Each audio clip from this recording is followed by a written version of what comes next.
you're not successful as a police agency if you're not transparent with people. The job of internal affairs investigators is to protect the agency. That's the primary function of why internal affairs exists, is to protect the agency. The biggest lesson I have learned is to have a work-life balance.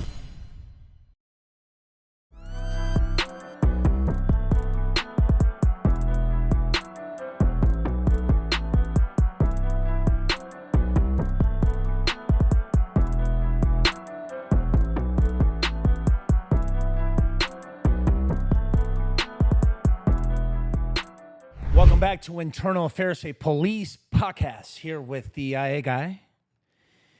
Okay, Code 6, at scene, in the studio. Jaime, what's up, bro? What's up, brother? How you Pleasure been, to be man? on. Very happy to be here. Yeah. Happy to be here.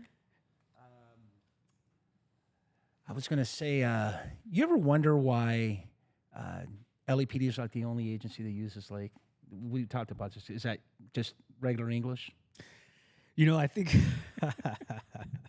Why is everybody used I guess, what is your 10 codes? Well, let me ask you this. When you're in the academy, they taught you 10 codes. They did. And we still use 10 codes. Yeah. Why are we the only ones? You ever wonder? I think there's some historical meaning behind it. I think initially using the 10 codes, using these certain type of codes, was a way to keep the public walled off from police jargon, right? Yes. And we're talking about a time when there was no such thing as transparency in police departments. It was keep everything away from the public. They don't need to know this. We have since morphed into a time now where you're not successful as a police agency if you're not transparent with people. Right. So I think historically it comes from, you know, not letting the public know what we're talking about. So we're talking in codes. Whereas opposed to now, it's kind of different. We want the public to kind of know what we're doing, and you know, we want to build that trust with our community. So I'm sure there's a little bit of historical data behind that. Yeah, you know, I tend to ask because, you know, we do want to know the history, and I always wonder, and I'll keep asking away until someone says, "Oh yeah, you know what? Let me tell you the reasons why LAPD decided to use plain language." But that's besides the point. Hey, look, brother, you're a host of the Whiskey and War Stories, right? Yes. And we'll talk a little bit about that. And I had the honor, right, the privilege to come on, and I thank you for that. And that's how we met. We also have a friend in common as well. Sure. One of your classmates was someone that used to work for me. But I got to ask you, when you first saw, I know we talked about this in your show, Internal Affairs, you're like, what the hell is this IG page about? Or how did that sit with you? Yeah, so like you said, I run a podcast. I'm a co-host of a podcast, Whiskey and War Stories. And as we started building our following base, just the Instagram analytics would show similar pages. And, you know, I saw this Internal Affairs podcast pop up, and I was looking through this, and I'm like, what the hell is an Internal Affairs podcast? And I looked at how many followers you had, and it literally blew me away. I'm like, historically, internal affairs isn't really all that interesting unless you're in internal affairs and you know behind the scenes, right? But everybody else is like, that's a detail that you're going to go to get promoted. It's not fun. You know, it's shrouded in secrecy. So when I saw this podcast, I'm like, man, look at how many guests he has on. So I started going through your clips, and I'm like, wow, this is like, I'm really interested. And that's when I reached out to you through DM, and I'm like, hey, we should connect. And, you know, I worked, 4 years in internal affairs, and I've just never seen a podcast on internal affairs before. So I thought it was extremely interesting. Oh, thank you. I appreciate all of that. Let me ask you this, though. You've worked in internal affairs, you think there's a big misconception about that actual assignment? So there is, and I'll explain to you. Everybody's different, right? Every cop is different. So when I grew up in our department, and I'll speak from my own experiences, is there was internal affairs investigators, which is a sergeant position in our department, that guys that never worked like street assignments, guys that were like admin guys their entire career. So the problem with that is when you have someone that hasn't worked special assignments their career, at some point in their career, they don't know the dynamics of small units. They don't know the dynamics of teams. So when they're investigating incidents that come to them that they don't ever have experience working, they're going to fall back on, only what they know about it. Correct. And a lot of times you're going to find sustained cases on these. So there is like that distrust with a lot of the IA guys that they're rats. You know, they work at the behest of the chief, and they're the chief snitches. That's what it was historically, right? And I remember walking through the hallways as a young cop and seeing our internal affairs sergeants, and it was like, oh my God, I got to find the first hallway to like turn down, because they were always like, just, they never seemed like they were friendly guys, and they were approachable, and they were just, you know, walking with the briefcases and the red books that, you know, we would call them red books, the sustained investigations. Right. That's changed. In the last several years, we've had guys in our internal affairs that have been on the SWAT team, that were still on the SWAT team as a collateral assignment, that have worked gangs, that have worked undercover dope, that have worked a number of street assignments. So now they get put in those positions, and when they're investigating cops for alleged misconduct, that they're now looking at these investigations from a lens with which they themselves have worked at one point. Right. So it brings a whole new aspect into the investigation, and now these cops are getting really a fair, unbiased, and impartial investigator conducting these investigations. So it changes the culture of the department. It changes the way that people look at internal affairs. It changes the trust. And I'm proud to say that right now in Pomona, we're in a time and a place where the cops don't look at our investigators and are like, oh, these guys are just out to screw us over. Yeah. They're out just headhunting. They're not like that. Yeah. And do you think, and I'm going to talk a little history here, do you feel as though maybe it's the way we treat each other as to why we get such a negative stigma? In other words, throughout the decades, internal affairs has been this entity by which you're not supposed to talk to. Oh, shit, if I get in trouble, they're out to get me, they're headhunting, all that stuff. You think that has a lot to do with the way we actually treat each other? Absolutely. Absolutely, especially keeping people in the dark on stuff. Yeah. When people don't know stuff, if you're the subject of an investigation and you don't know anything, then naturally there's going to be an adversarial atmosphere between the two. Exactly. And working in IA, there's certain things that you can tell people. You know, when they have an allegation, you actually have to tell them the nature and the scope of the allegation. Correct. Otherwise, it's going to be a violation of, you know, POBAR. Yeah. So I have found that in my experiences that when you tell people enough, that's not leading them into the investigation stuff that you can't tell them, but you tell them enough where they're like, okay, that makes sense. I know what you're talking about. I know what the incident involves now. Okay, I appreciate it. So I found that if you give people a little bit, it goes a long way. It goes a long way with them. It goes a long way with the attorneys. But yeah, there definitely is always sort of an animosity in the way that we treated each other. Yeah, I would think that after working internal affairs, and I've had the privilege in LAPD to work the other side of the table as a defense rep in officer rep section, but the more I invite guests, the more we have these conversations, and there's been guests here that have, some have been in the late 70s, early 80s, young cops, even in the academy, and often I wonder how we treat each other is basically one of probably several reasons why there's this, this negative stigma. So I appreciate all that. So you did mention you worked in internal affairs. I got to ask you, you're a young sergeant, and they told you, Sergeant Martinez, you're going to go to internal affairs, or would you like to apply? Talk to me and walk me through how that all went down. And in doing so, I also like to ask you, were you even prepared? So great question. And there's actually a really good story behind that. So as opposed to LAPD, smaller agencies, everybody knows each other. Mm-hmm. Larger agencies, from station to station, people may not know each other, may know of you, but don't really know about you. Mm-hmm. In Pomona, we're a decent sized, mid-sized agency, but everybody knows everybody. Everybody knows Jaime Martinez in that agency. Yeah. I don't walk past somebody and they're like, who is that guy? Everybody knows each other in that department. So at the time, there was we have in our internal affairs, there's 2 sergeants in the internal affairs, mm-hmm. 2 sergeants and a corporal, a 2-striper that's there as kind of like an assistant. The sergeants are the primary investigators. So there was a sergeant in there at the time, and for personal reasons, he requested to be taken out of internal affairs. Okay. He's since retired, and I have some speculations as to why he decided to leave internal affairs. The amount of work being one of the reasons. Mm-hmm. That's neither here nor there. So we're all swamped. Right. Everybody's busy. Yes, very much, especially in that assignment. So at the time, the captain came to me and he says, "Hey, we're gonna need an internal affairs guy." And I said, "Okay." And he said, "We need you to go there." That position in smaller departments is always like a shoulder tap position. Mm-hmm. If you know what I mean. Yeah. Shoulder tap, it's one of those ones that you could apply, but the people that are there, the people above you are like, "Hey, I think you should put in for this assignment." Yeah. Wink, wink.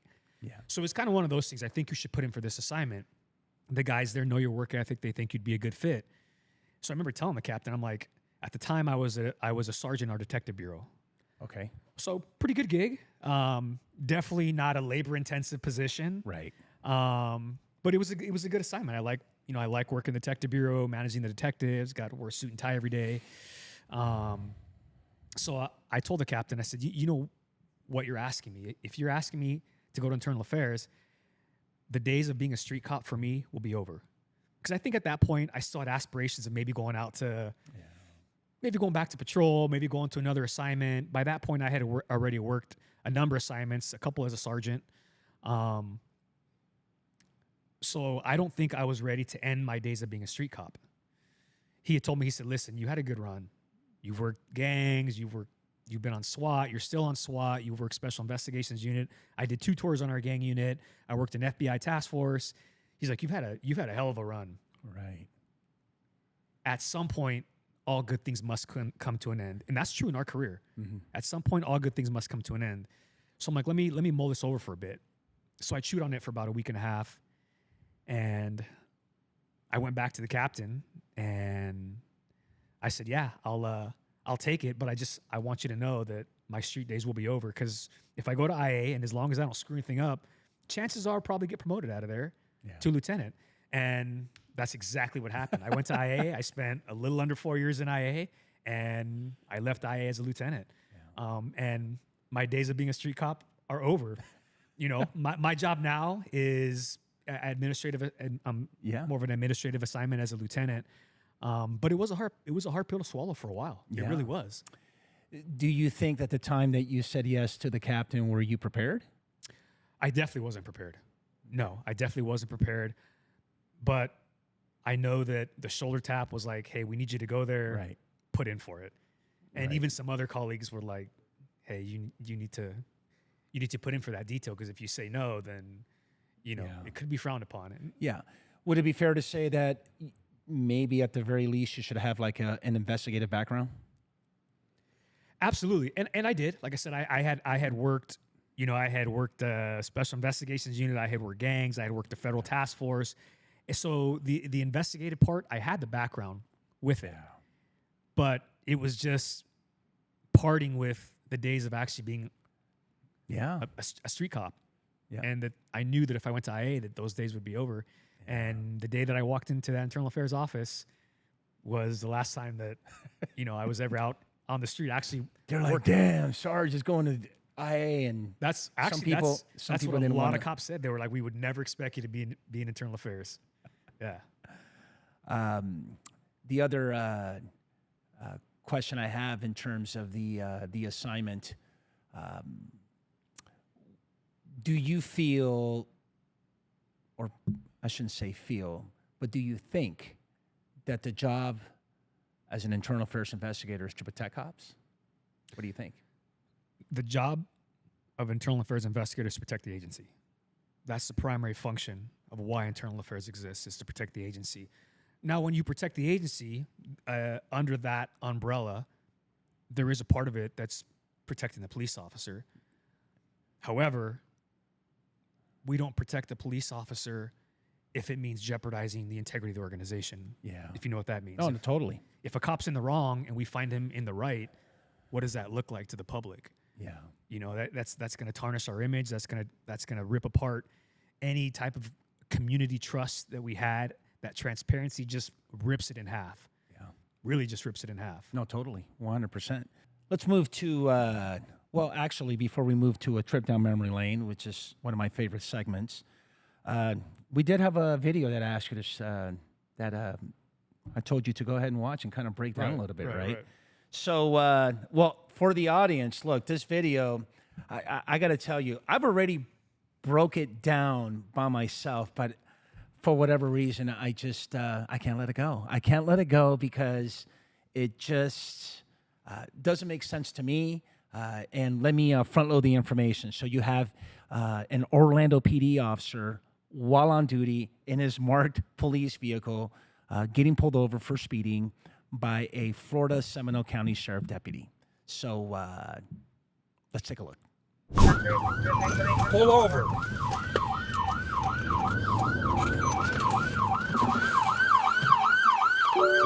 You gonna pull over? Please say a command. Pull over.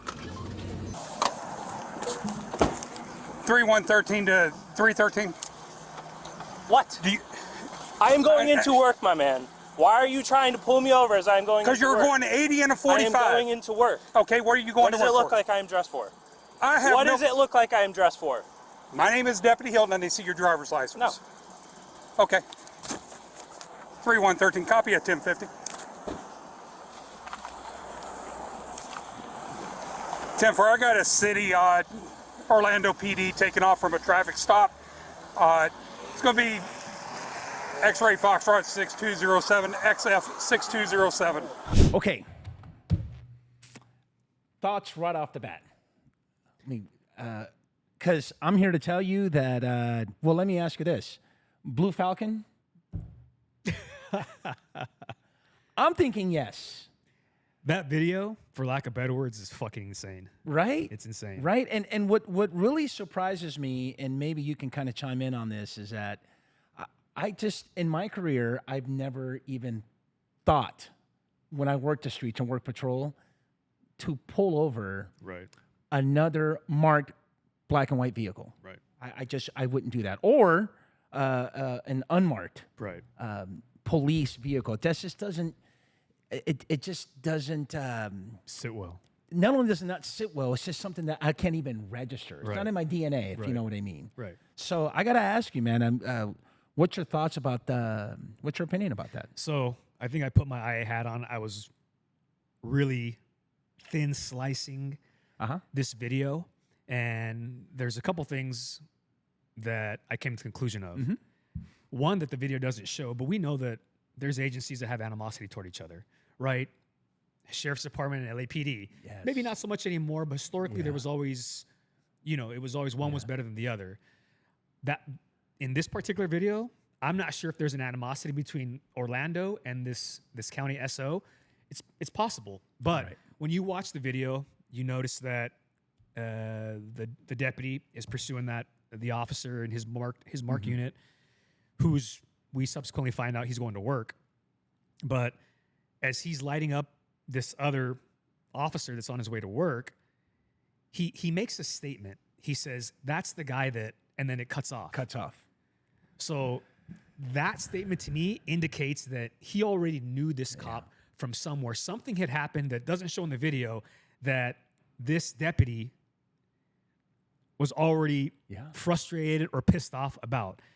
He goes to pull over this cop, and he doesn't do a normal traffic stop. A normal traffic stop is, pulling a car, two-length car behind the car and exiting your car. He pulls up window to window to this guy, rolls his window down, and says something to the effect of, "Aren't you going to pull over?" And he kind of has, you could hear the frustration. 100%. You could hear the frustration in his voice. So this deputy did what a lot of cops do that ends in their demise, is he let his emotions get the best of him. Yeah. There's a way that he could have went about it, and we had told you before we started that I had experienced something similar in my career, that I had actually been pulled over on duty as well. Which to me, it's kind of wild, but if you don't mind sharing, what happened? Yeah. So at the time I was working what we call a special investigations unit. I was a sergeant on that team. It's an undercover team, like a fugitive apprehension team. And all the officers are issued take-home cars. So at the time, I was driving a Chevy Colorado. And I was at the station doing something. We had a satellite office, so I went to the station to go do something. And I was pulling out of our back gate onto Mission Boulevard, and there's eastbound traffic, westbound traffic. It was during the week, so about noon. So traffic was pretty moderate. So all the eastbound traffic had passed, and I'm looking, and there's still some westbound traffic going. I said, well, let me get in the center lane so I can wait for the westbound traffic to pass, and I'll jump in the lane. So eastbound traffic was clear. There's still traffic coming westbound, and I pull out of our back lot of the station into that middle lane just to wait. So as I pull into that middle lane, there was a chippy, Highway Patrol, California Highway Patrol, that's coming westbound. And he assumed that I was going to go in his lane and either hit him or cut him off, one of the two. So when I went in that center lane, he pulled in right next to me and like lit me up. And he rolled his window down and was shouting at me. He was like, "What are you doing? Didn't you see me there?" And I'm like, "My bad. I'm coming out of the station. I'm on duty. My bad." So I rolled in my window and I drove off. And he lit me up. And I'm like, is this guy really pulling me over? And mind you, I was a sergeant at the time. I wasn't a 2-year cop. And I'm looking at my rearview mirror and I'm like, I can't believe this guy's gonna fucking pull me over. So sure enough, I turn down the street and I stop and I pull over, and the cop comes out and he did exactly what I knew he was gonna do. He started scolding me. And I'm like, listen, and I remember I got out of my car and we were like both standing outside of our cars. I'm like, I'm an on-duty police officer. I'm telling you, I apologized. I wasn't going into your lane to hit you. I know that's what you thought was gonna happen, but I was pulling in the center lane to wait for you. He was like yelling at me out there, and I'm like, listen, as police officers, you're gonna do one of two things. You're either gonna write me a ticket and let me go, or you're gonna yell at me and not write me a ticket. But you ain't doing both to me. Yeah. You're not gonna yell at me and write me a ticket, so do one or the other. So he was just really upset with me. He was really pissed off, and one of our detectives saw this happening. So he like pulled over, and this is a senior cop who's senior to me. He's actually getting ready to retire. He stopped and kind of like mediated the situation. He was like, "Hey, what's going on here?" He was like calming down the chippy. Long story short, the chippy ended up leaving pissed off, and we had kind of worked the back channels talking to some other close friends of ours that work with the CHP. Come to find out that that particular CHP officer is what we would call kind of like a hot dog. Typically, he has a bad attitude with people, and so anyways, we kind of squashed it, but we didn't want to have, I didn't want to have animosity with, another agency that's, we network with all the time. So I just thought that was interesting that I was getting pulled over on duty. But that was with your undercover car. That was with my undercover car. Have you ever heard, and I got to ask, of anyone that you know in your career that's gotten pulled over in a marked police? Never in my life. Never. Yeah. Going back to the incident, right? Backstory to that is that there was complaints being made on that Orlando PD officer that he was traveling down that road every day in an excess of 80 miles an hour every single day. And so what ends up happening is the Seminole County Sheriff's Office, a lieutenant, basically gives the order to have this deputy conduct a traffic stop or deal with this matter or this problem.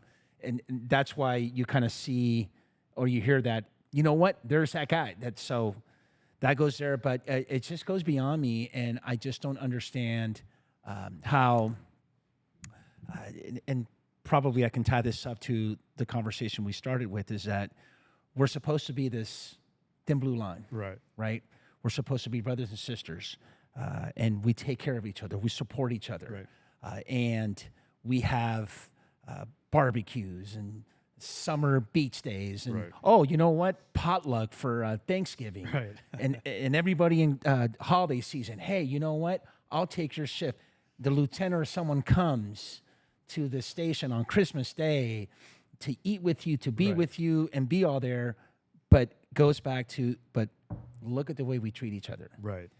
That only created way more conflict and animosity and divisiveness between those two agencies. So I just don't see what good you get out of that. Well, how else could you would handle something like that? What's appalling is I don't know how they handle things in Florida on the East Coast. The West Coast, we have procedures in place to actually deal with stuff like that. There's these units in police departments called internal affairs that they deal with things like this. There's things that are called citizen complaints that deal with things like this. Absolutely. So look, if I pulled over another cop in a police car on duty what do I think is going to happen? Yeah. Do I think he's going to be like, oh, sorry about that, I'll slow down? He's going to be like, dude, what are you doing? Exactly. Like, what? Are you an idiot? So there's definitely a different way that could have been handled. Yeah, you know what? Just do me a solid. Why doesn't the chief, or I should say the sheriff, call the chief and say, hey, man, do me a solid here. Why don't you talk to your guy and tell your guy to slow down? Yeah. There's other ways I handle it. I'll leave it at that. Right. Thank you, Code 4, on that right there, because really wanted to get to know your opinion, so I appreciate all that. Look, Jaime, trip down memory lane. You have you're almost 20 years. Congratulations. You're almost off probation. You got 20 years on. You have 19, coming up on 20.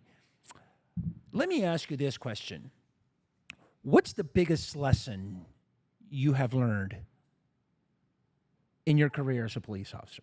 What do you think that is? So, easy answer. The biggest lesson I have learned is to have a work-life balance. Mm-hmm. That's the biggest lesson. And part of that lesson I learned being in internal affairs, because it literally ate away at me. And the constant work, it was all on my mind 24/7. I neglected home life. I neglected holidays. At the time, the books were open for overtime. So we were working 6 days a week. We were able to take our computers home. I was working 7 days a week from home. At the time, I was in a relationship, and my life was internal affairs for 4 years. And it ate away at me. I would internalize a lot of these investigations. I would bring, I was the great investigator at work, but I would come home and I would decompress at home. And the way that I would decompress just wasn't, it wasn't conducive. And it cost me 2 relationships. It cost me, friendships. And I had been like that my whole career too. I had dedicated myself completely to the police department. Yeah. I neglected family life. I neglected personal life. I neglected my mental health. And, it's fine when you're 21, 22, your early 20s, doesn't bother you at all, even in your 30s. Yeah. But as you get older, I'm in my 40s, those things start to slow down. And you're no longer going 100 miles an hour. And I use this analogy a lot to our young cops. When you're going 100 miles an hour, you blow past a lot of shit, a lot of things. And some of those things you blow past are family, holidays, kids, personal life, mental health. And I blew past all those things. I'm no longer going 100 miles an hour. I'm going 50. And now that I'm going 50 miles an hour, you start to see everything a lot more clear. I'm passing by all these things that I neglected. I'm like, holy shit, was that there the whole time? Oh shit, was that there too? Yeah. Oh, and that. Now I'm starting to see it. Now I'm backtracking, trying to make up for everything that I had fucked up the first several years of my career. So within the last 2 years, I've been on this huge kick for mental health, which is part of the reason that we started the podcast on mental health. Yeah. That the biggest lesson that I have learned, and if I could go back and change it, was to not neglect my personal life and my mental health. Because the department, you can give the department 100%, 120%, 150%. And the organization, it will never ever tell you, slow down. Yeah. It will eat you up alive. That's not to say I don't want our cops to go out there and bust their ass and be hard workers. I also want that, but I also want you to take time off for yourself. Yeah. Get your head right. Spend time with your family. Because ultimately, I have learned through a lot of my failures that when you take care of your personal life, when you take care of this, everything else falls into place. Yeah. When you take care of the family, you start having that support base. So you're happy at home. So guess what happens when you come to work? You're happier at work. Yeah. You're happy at work. So my biggest life lesson in my career is definitely having a work-life balance. Yeah, you were consumed. Definitely. By work. I can totally relate. Not just with internal affairs. If I were to turn the clock back in my career, I wouldn't be chasing the carrot. I spent in excess of 20 years in my career working 6-7 days a week. And I was one of those cops that depended on overtime. Yeah. So that's just the way it is. And, if I were to give any advice to anyone is, you know what, have that balance. Yes, definitely. 100%. Have a work-life balance. That's a good one, man. Let's move to an IA story. Look, we're going to share a termination case. Yep. That, it's pretty significant. Sure. Go ahead, man. Kind of lay out the work and what happened here, because I know with termination, we'll start talking about some serious kind of misconduct. Sure. So this particular termination case doesn't involve a police officer, but it's important to know that internal affairs, we investigated civilian employees as well. So this particular case involved a CSO, which is a community service officer. Mm-hmm. It was a kid who was in his 20s. That he was one of those repeat offenders. That you know what I'm talking about. We have officers that are repeat offenders. They keep coming back. They keep coming back. They keep getting in trouble. And a lot of times they're for small shit. Yeah. But after a while, small shit adds up to big shit. Yes. So that was this particular kid. He was just doing a lot of small stuff. He was out there, turning on his sirens, and we were getting complaints that people were like, "Hey, this person's trying to pull us over with his orange lights on, his white car." Attitude, the way that he was dealing with people, he was just being rude with people. And a lot of these cases, I personally investigated, and it was true. Mm-hmm. Just the way that he was coming off to people, condescending, rude, just arrogant, pompous. Yeah.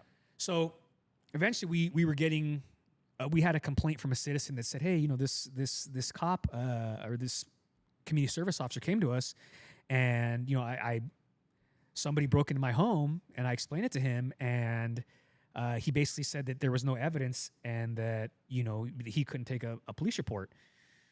So I looked into the case and I was kind of skeptical. I'm like, our cops and our report takers, they don't do that type of stuff. They don't go out there and they don't lie to citizens like that. Right. It's just, that makes sense. They don't do that. Mm-hmm. So I looked into the case, and fortunately we have body cameras. And at the time, the body camera was activated. So I was able to see the entire scoop of what happened. And this citizen, very kind lady, very kind elderly lady, explained to this report taker what had happened. Mm-hmm. She had showed there was evidence of a burglary. There was striation marks on her door, which showed that there was like a crowbar or some type of an object used to force entry. The doorknob was broken. Everything was there. Even a 2-week cop would have been like, "Oh, this is for sure a burglary." Not this person. Basically lied to her, said that, that this, just because you have marks on the door doesn't mean somebody broke in. Yeah. Denied taking the report. So we looked at this case, and the way that he spoke to the citizen, it was almost as if it was rehearsed, like he had done this a number of times, because it was so fluid. So we looked at this case in IA as a team, and we said, we need to go back and look at this guy's calls and see how often he did this. We look back just in an 8-month history and found that he had done this to people numerous times. The lady had been robbed of her purse, and told the lady, "Oh, I'm sorry, we don't have no video footage, so I can't tell that it happened, so I can't take a report." Wow. Even after they were demanding these reports. So basically I looked in these cases and I investigated this, and it took me several months. Mm-hmm. As you know, there's a lot of interviews and investigations that have to be done, body cameras and video surveillance. So ultimately, the conclusion of this investigation, I found out that he had lied multiple times to citizens, that honest, hardworking citizens that were victims of legitimate crimes, and that he had blatantly lied to them just because he was lazy and didn't want to do the police work. Yeah. And I found him sustained on 8 counts of dishonesty, failure, work performance, failure, the whole gambit. The whole gambit. The false will get you. Yeah, everything. And, it extends farther behind that. We look at it this, right? It's not just this report taker lied to community members and didn't take reports because he was being lazy. It's that, can you imagine the image that he created for our department? That they're not gang members. These are hardworking, tax-paying citizens. The ones that are supposed to support the police that are now like, dude, Pomona Police Department sucks. 100%. They're fucking liars. They suck, and it literally breaks down, tarnishes every effort, every hard-working police officer that's ever put in good work. It tarnishes all that and ruins it. Yep. And that's what I looked at when I saw this guy. That he wasn't just representing himself; he was representing our entire organization. 100%. And making everybody look bad. And we talk about those bad apples in our organization. Those are the people. That small fraction of a percent. Those are the ones that make everybody in our profession look bad. 100% in agreement. I'll tell you what, man. Let's just say the dishonesty allegation was kind of there, right? More likely than not. It's kind of like it's supposed preponderance is 51%. But let's just say we even had 48, 49. It's kind of like you're there, Right. or you're not. You know what? I get them for the Cubo. For the unbecoming conduct of an officer is good enough. Yeah. Your conduct is so negative on the eyes of the community, the department, and your entire police rank and file. Right. That you know what? You can't even be a CSO. You can't do this job. Right. Because look what you cost. So that in it itself, I would just even frame UBC, unbecoming conduct, or Cubo, conduct of becoming an officer, whichever way you want to write it up. Right. But let's just say for whatever reason they said, hey, you know what? You can't charge him with dishonesty. Right. Okay, fine. You know what? I'm going to get him for that Cubo. Right. Because I totally agree, especially when you have,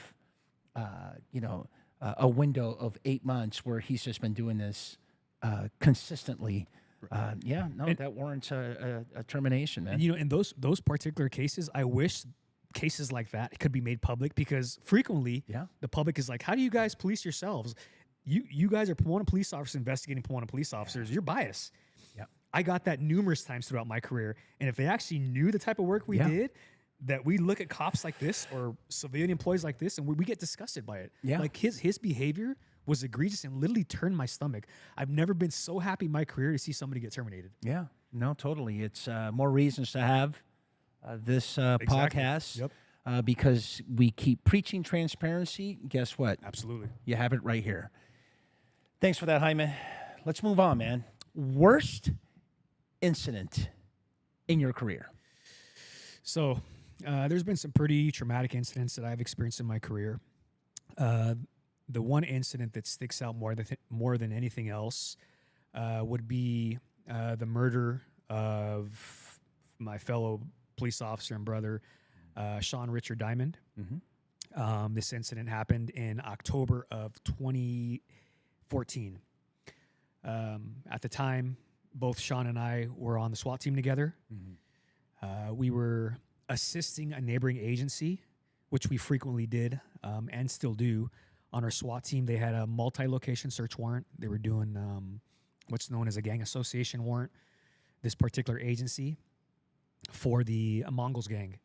Mm-hmm. And a lot of agencies were assisting and were serving simultaneous search warrants at different locations throughout LA County.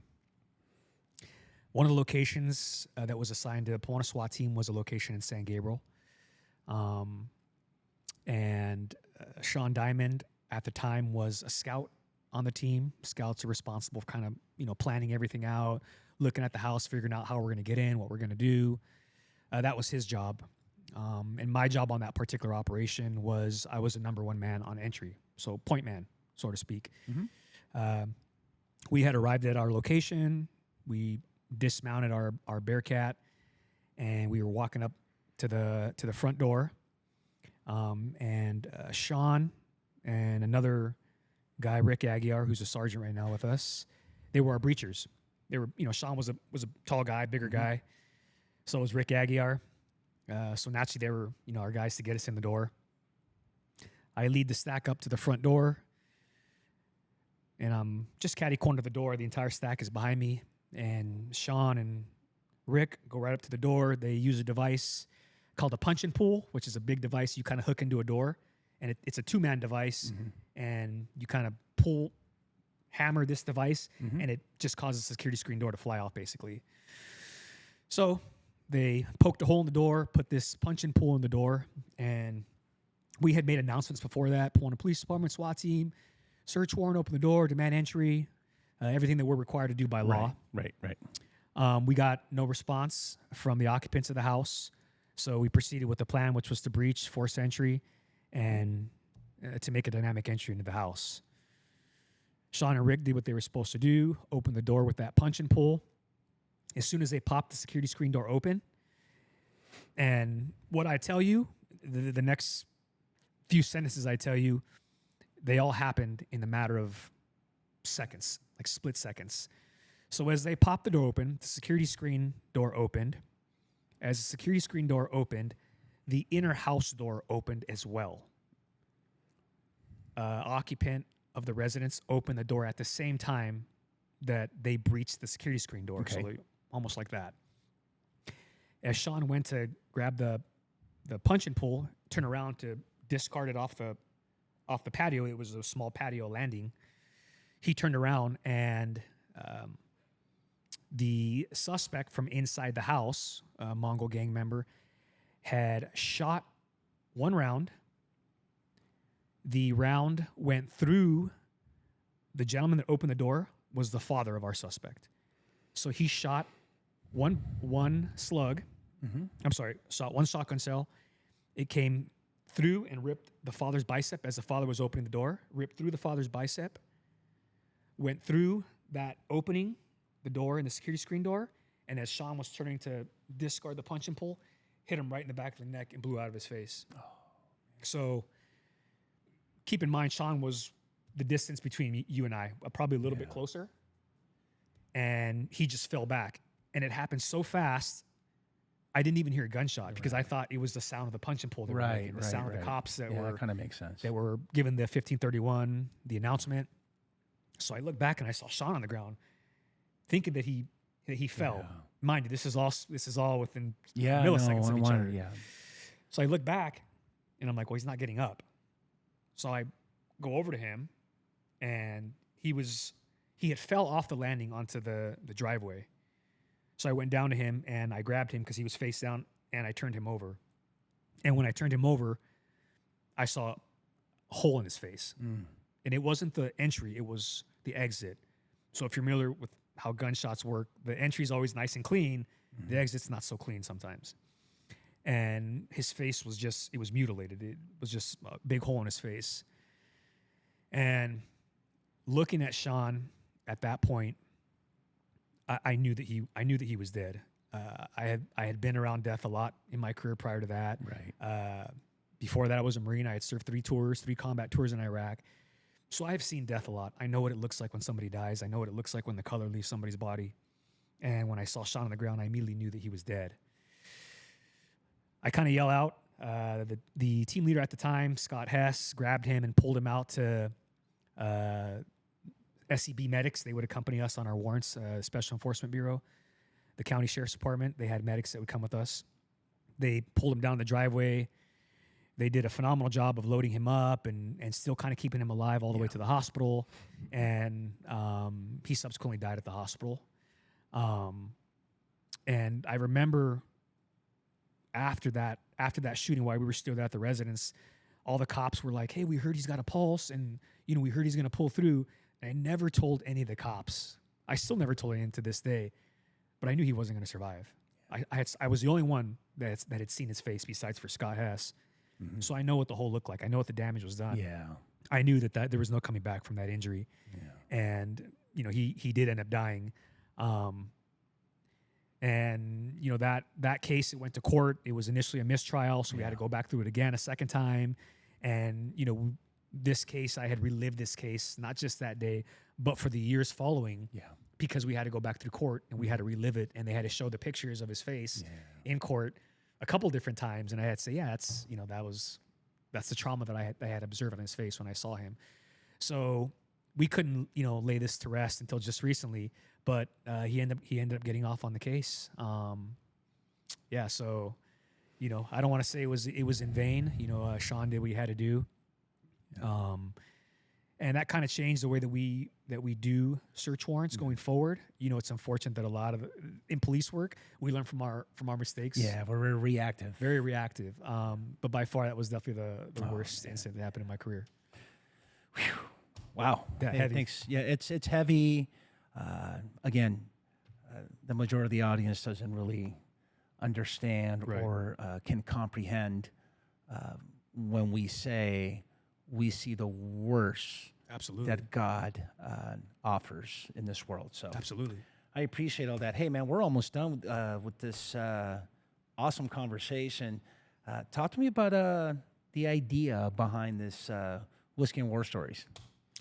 Yeah, so because you kind of touched on it a little bit. I did. I kind of touched on it. So I guess I hit this paradigm shift for lack of better words, in my life that I realized that I was doing everything for somebody else, work, and I wasn't ever doing things for myself. My whole life had been dedicated to the police department. I was a police explorer when I was a kid. When I was 13 years old, my father and my uncle were reserve police officers there. My best friends are police officers there. So that department had very much been a part of my life, my entire life. I had went to the Marine Corps for the police department so I could get out and be a better cop. And I had really given my whole life to the police department. And at some point, just recently, a few years ago, I realized I have neglected so much of my personal life to give to the department. And like I said, they'll never say I'm sorry. They'll never take it back. No, of course not. That's something that you have to learn to do on your own. You have to learn that balance. So I think against what I always grew up thinking, that I'll never go to therapy because it's so bad. Yeah. I took someone's advice and I started to go to therapy to help me out with these issues. And if you ask me now, I say that everybody needs therapy. Everybody needs somebody to talk to. Yes. Needs some type of therapy at least. You know, it's not one size fits all, so maybe you don't need a counselor, but Correct. you know, therapy takes on all kinds of forms. So that helped me out a lot. It helped me realize a lot of things that I was doing in my life that I thought that was right. And I started really focusing on my mental health. I started focusing on my personal life. And you know what I realized? That after all these years, that I was doing it wrong. That now that I was in a good spot in my personal life was amazing. You know what happened in my professional life? It fucking skyrocketed. I was happy at work. I had better relationships with people. I was getting along better. I was in it physically manifest. I physically got in shape. I felt healthier. I felt better. I was sleeping better.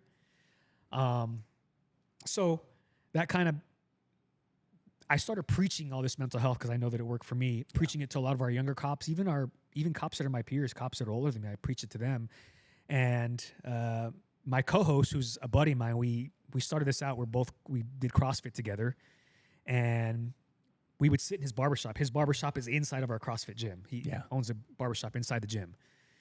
And we would sit in his office and we would talk about, just have these great conversations. He's an Army combat veteran, and we would have these good conversations about PTSD and trauma. And we said, hey, we should do a podcast. We should start a podcast. Yeah.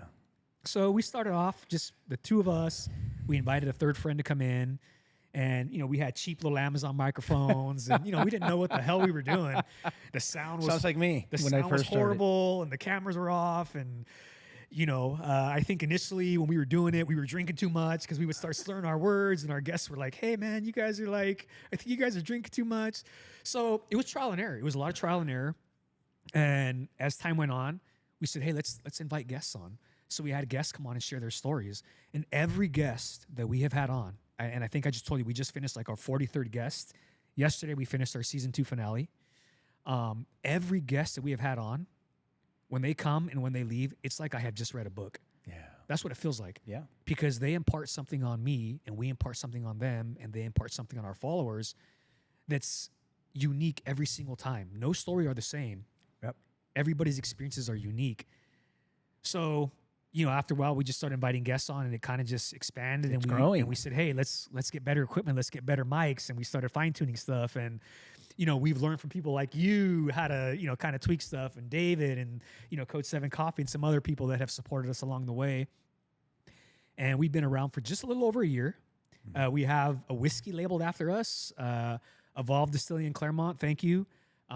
They have bottled the whiskey after Whiskey and War Stories. We have challenge coins. We have hats. God, that's awesome. We're showing up to events now, and the guest list is amazing. We're not stopping, and we're just excited. And to be honest, and to kind of put this in kind of a capstone, that we do this because there's somebody out there that is feeling something that they don't know how to describe, they don't know who to talk to, but when they listen to it, they know that they're not alone. Yeah.